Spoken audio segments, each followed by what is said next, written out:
Welcome to this explainer. Today, we're literally popping the hood on the modern machinery of political influence. We're looking at a campaign manager's technical breakdown of how voter micro-targeting actually works in 2026.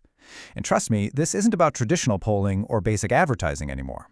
Instead, we're looking at a highly sophisticated algorithmic architecture that governs exactly how narratives are shaped, how regulatory risks are managed, and how campaigns secure measurable trust in a really complex digital landscape. So how do campaigns actually find you in 2026? Well, if you're thinking about legacy demographic targeting, broad strokes like age, zip code, or gender, that era is effectively dead. Instead, it's a system designed for dynamic, cross-device identity resolution. Campaigns are now relying on complex behavioral AI, predictive modeling, and multi-source synthetic data. In short, they aren't just looking for where you live anymore, they're algorithmically predicting your specific alignment on legislative and regulatory risks often before you even search for them. Okay, let's dive right into this structural deep dive. First up, the 2026 micro-targeting ecosystem. Second, AI and data cleanrooms. Third, broad versus targeted engagement. Fourth, organic versus reactive strategy. And finally, search engine trust signals. All right, starting right under the hood with Section 1, the 2026 micro-targeting ecosystem. Let's ground the technical jargon immediately. In 2026, voter micro-targeting is all about absolute precision. The real key here is what feeds this system, because it relies heavily on zero-party data. Now, this is data that a user intentionally and proactively shares, rather than data scraped together from outdated third-party cookies. When you combine that with advanced machine learning models, this data allows campaigns to predict individual stakeholder alignment with just incredible precision.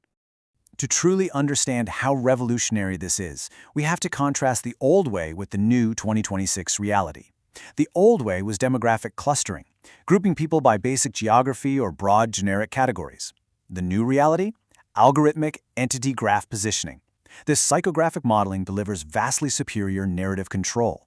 Instead of broadcasting a message to an entire zip code, this modern positioning completely isolates volatile voter segments.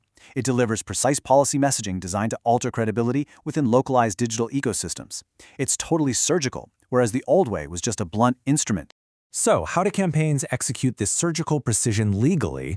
Let's move to the infrastructure layer in Section 2, AI and data clean rooms. This technology is absolutely the crucial bridge. Data clean rooms are decentralized, privacy-compliant environments.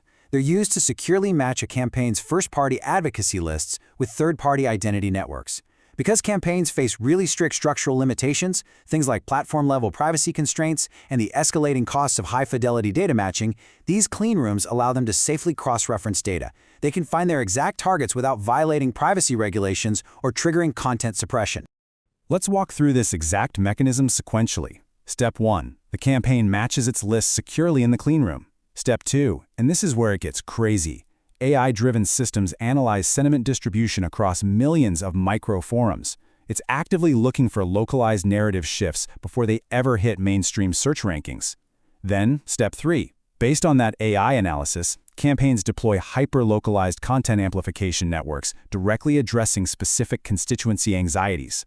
They're literally answering questions voters are just starting to ask. And this brilliantly illustrates how the AI works. By dissecting these microforms, it categorizes audiences into distinct sentiment slices: volatile swing, core supporter, hostile, and undecided. Now, precise targeting can definitely increase short-term narrative visibility among those critical legislative swing voters. But there's a catch here.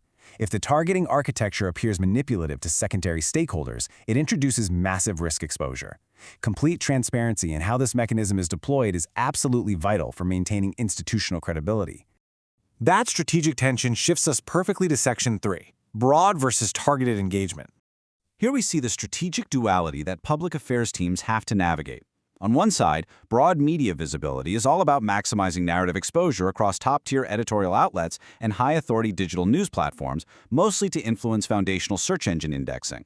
On the flip side, targeted stakeholder engagement is a precise, data-driven orchestration of closed-loop communications with specific policymakers or regulatory bodies using direct feedback loops and briefing papers. It's a really strict strategic trade-off.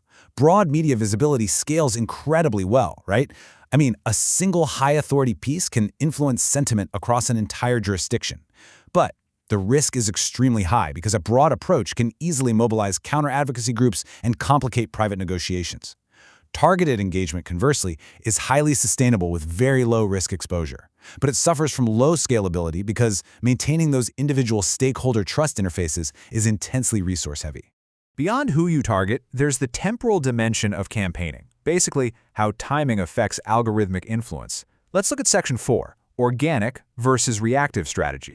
Now, what's really interesting here is how we can objectively compare the cumulative equity of organic strategies against the event-bound velocity of reactive ones. An organic authority framework is continuous. It's about building verified data points and white papers to establish permanent entity credibility long before a crisis hits. It has high scalability and minimal risk. A reactive strategy, though, is rapid response. Message correction and programmatic ad buying to put out immediate fires. Yes, it modifies real-time sentiment, but it carries high structural risks, including the accidental algorithmic amplification of negative sentiment. And here is exactly why it matters. If an organization relies purely on rapid response tactics, they're playing a dangerous game. Over-reliance on short-term messaging cycles creates fragmentation in entity credibility signals. Short-term manipulation might insulate an organization during a sensitive vote, sure, but it confuses search algorithms and severely degrades overall stakeholder trust. It is a completely unsustainable standalone reputation strategy. Which brings us to our final macro environment, the one that governs ultimate institutional survival. Section 5, Search Engine Trust Signals. Listen, modern search engines and digital platforms don't just host information anymore. They evaluate it. They act as automated gatekeepers calculating your institutional authority. They use precise algorithmic metrics like entity closeness, historical data consistency, and content provenance signals. These are automated assessments of your expertise and trustworthiness based on your entire digital footprint.